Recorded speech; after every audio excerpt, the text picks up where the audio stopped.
ভালোবাসা পাওয়াটাও না ভাগ্যের ব্যাপার। কখনোই কল্পনা করতে পারি নাই যে আমার বার্থডেতে হচ্ছে এত সুন্দর একটা হচ্ছে সারপ্রাইজ দেবে বাপ ছেলে মিলে।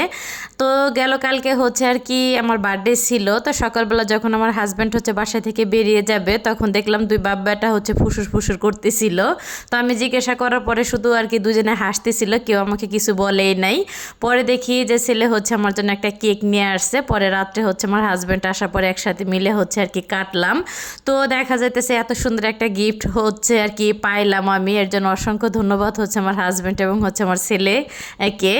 যাই হোক, তো কেক টানার পরে কিন্তু আমার বাবু আর কি বেশি খুশি হয়েছে, কারণ কেকের থেকে হচ্ছে আর কি উপরের হচ্ছে ক্রিমটা খাওয়ার জন্য বেশি পাগলামি করে।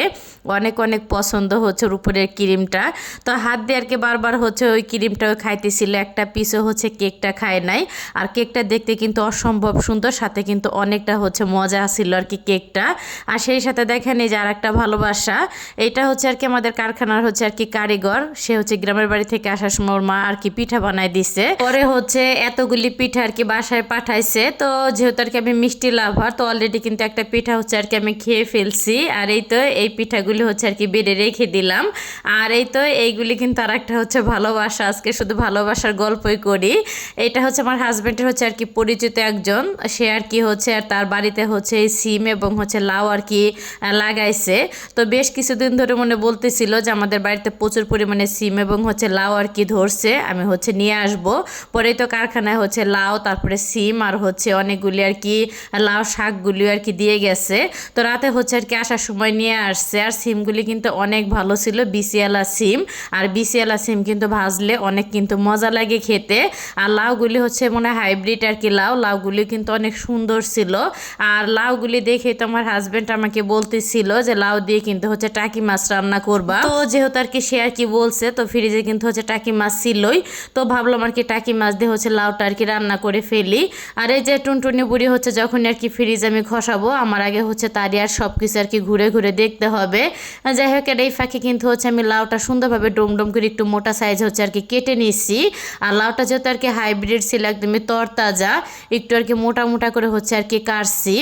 আর এই তো এখানে কিন্তু হচ্ছে টাকি মাছগুলো আমি সুন্দর করে হচ্ছে আর কি ধুয়ে নিতেছিলাম। তো ফ্রিজে হচ্ছে যখন আমি রাখছিলাম ওইরকম হচ্ছে একদম পরিষ্কার করে আর কি ধোয়া হয় নাই, অর্ধেক আর কি ধুয়ে রেখে দিয়েছিলাম যেহেতু আর কি কাজ ছিল ওই দিন।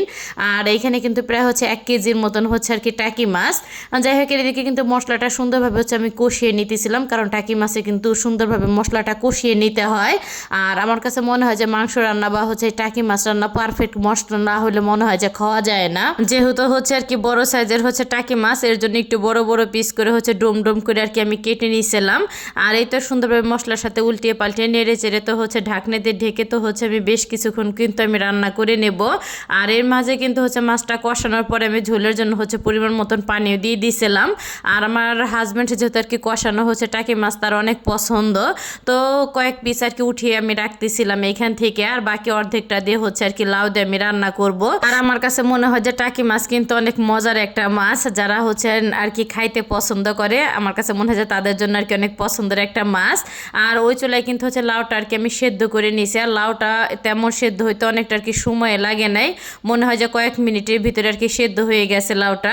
যাই হোক, তো লাউটা কিন্তু দিয়ে দিলাম এখন, তো উল্টিয়ে পাল্টিয়ে নেড়ে চেড়ে তো এখন কিন্তু একটুখানি আর কি বাঘার আর কি আমি দিয়ে দেব। তো দেখা যাচ্ছে লাউ রান্নাতে কিন্তু একটুখানি বাঘার দিলে কিন্তু খেতে অনেক মজা লাগে। আর বাঘারটা যদি এভাবে দেয়া যায় যে বাঘারের ভিতর পুরা হচ্ছে তরকারিটা আর কি ঢেলে দিলে কিন্তু খেতে ভীষণ মজা লাগে। আর এই তো লাস্টে কিন্তু হচ্ছে একটুখানি আর কি জিরার গুঁড়াটা আমি দিয়ে দিলাম। আর সেই সাথে হচ্ছে যেহেতু আর কি বাসায় হচ্ছে আর কি ধনে পাতা ছিল, তো ভাবলাম একটুখানি আর কি ধনে পাতা দিয়ে দেই। আর লাউ তরকারির ভিতরে ধনে পাতা দিলে কিন্তু আমার কাছে আর কি অনেক মজা লাগে আর কি খেতে। আর হচ্ছে ধনে পাতা দেওয়ার পরে কিন্তু 2-1 মিনিট রেখে কিন্তু আমি চুলাটা বন্ধ করে দিছি, কারণ ধনে পাতা দেওয়ার পর অতিরিক্ত জাল দিলে ধনে পাতার ঘ্রাণটা আর কি নষ্ট হয়ে যায়। তো এই তো আমার হচ্ছে আর কি টাকি মাছ দিয়ে লাউটা রান্না একদমই রেডি। তো আজকের ভিডিওটা সবার কাছে কেমন লাগলো অবশ্যই কিন্তু কমেন্ট করে জানাতে একদমই ভুলবেন না। তো ভিডিওটা আমি এইখানে শেষ করলাম, সবাই ভালো থাকবেন, আল্লাহ হাফেজ।